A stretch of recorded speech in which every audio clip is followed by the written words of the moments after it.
Yep, should be good. Hey, shalom, shalom. 1 second. Okay, cool. All right, shalom. Yeah, I'm on the way to the altar. You want to keep this up, this Ridin edifying. I want to give all praise, honor, and glory unto Yahweh, Bahashem, Yahweh Shai. All right, the true power of heaven and earth, the power of Abraham, the power of Isaac, and the power of Jacob.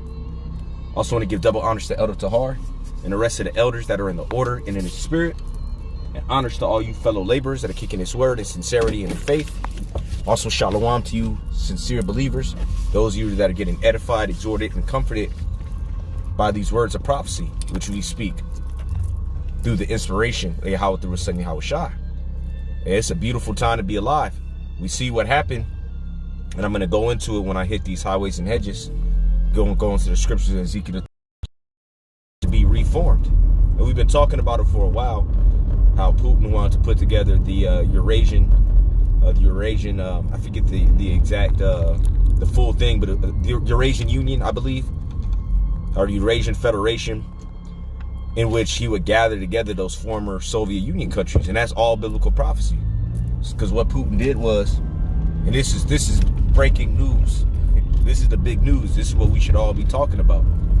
I anticipate we're going to see a lot of videos dealing with Ezekiel the 38th chapter.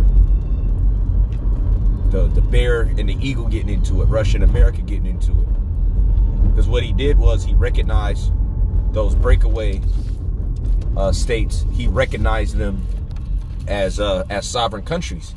And so then he used that as a pretext to send in what he's calling peacekeeping forces, which is really an invasion. Because to the international community, they're looking at it as an invasion, because that's still under the international perspective, that's still considered Ukraine. But he's saying, oh no, this is a different country. And he's been giving them passports for a while. So they're essentially a Russian, they're like a Russian colony, you could say. All right, those breakaway regions. So this is some beautiful stuff going on. Now they're gonna have the sanctions. You know, NATO's gonna get involved. See, it's only going to intensify and escalate from here. And brothers can expect even higher gas, because gas has been through the roof. People been talking about it's gonna get to 7. It's gonna get past that, especially with this. They're talking about shutting down Nord Stream. So we're finally here. I think the brother put this in Habakkuk 2 verse 3. We're finally here. We're actually here. You can see it.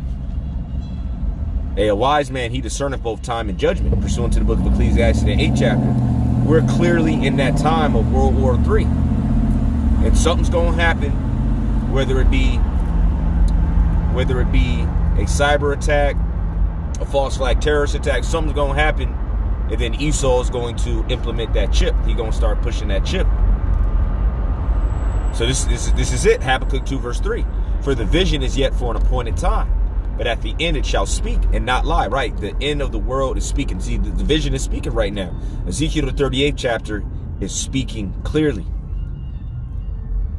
And who else is involved in that conflict? Syria and them different Gulf countries. Why? Because eventually all them countries, just like the scriptures say, they're going to be gathered in the valley of Jehoshaphat. See, this is just the beginning of it. For the vision is yet for an appointed time, but at the end it shall speak and not lie. Though it tarry, wait for it, because it will surely come. It will not tarry. That's right. It will surely come. It is coming to pass as we speak. So we can, Biden ordered all of Americans out of Ukraine to go to Poland. That's right. For security reasons, he said, just for at least one day, because they figure they're already in the eastern side. They might just go all the way to the capital. They might just take over the whole thing. And the dude, he didn't even address Zelensky. He didn't even address the country yet, because it's late over there. It's like 1, 2 in the morning. So by the time we get ready to go to sleep, your brothers be up 10, 11, 12. That's when we going to see, okay, what's the next moves? What specific sanctions? I'm anticipating probably they're going to try to put an end to Nord Stream. And because of things like that, because of actions like that, the gas, the oil's gonna go through the roof, man. They say it's already record highs here in California, and it's going to get even harsher. It's going to get even worse. The beginning of sorrows. The beginning of sorrows. Let me see what else y'all put. Yep, Putin orders a peace. Donetsk and Luhansk. That's the name. That's the name of them. And when he say peacekeeping, meaning he got troops over there. And if you listen to his speech, man, he justified a pretext to invade the whole country. He essentially said that they shouldn't even really be a country. That's what he's saying, to justify just taking the whole thing over. He already in a few regions, or one region I should say, he might as well just go for it all. And that's going to have NATO get involved. See, this is about to happen. This is about to happen. All praises to Yahweh Shem Shai. But it's not going to get to a nuclear level. The destruction isn't going to come, as El Tahar always mentions, until that RFID chip gets forced on people. Which is why, and how I should say, we know that something's going to happen and then that chip comes, because the war is already in place. Everything is already set. So we got to see what's going to happen, and then the chip come. Yeah, people in America are on edge. Yes, they are, because they understand.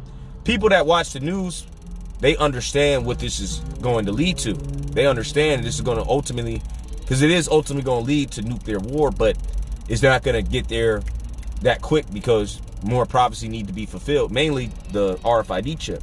But this is it. This is the beginning. Romans 9 verse 28. Yeah, he said Ukraine belongs to Russia when you go into the history. So the whole speech was about justifying what he's doing.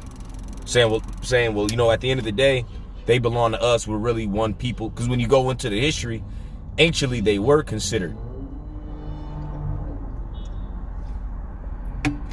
He called him a puppet of America. You see? Let me grab this in Romans 9 verse 28. For he will finish the work and cut it short in righteousness. Right? The Heavenly Father is cutting it short in righteousness. Because a short work will Ha'adawan make upon the earth. That's right. This thing is going to be real quick. Yeah, very beautiful times. But I'm here already. You know, it was a short drive. I just wanted to keep the in transit going, the riding and edifying. I want to keep that spirit flowing, keep that vibration. Call Haloyim La Yahweh Bahashim Yahweh Shai Barakatah Yahweh Barakatah Yahweh Shai. And I don't write this out. I'm gonna go ahead and get started.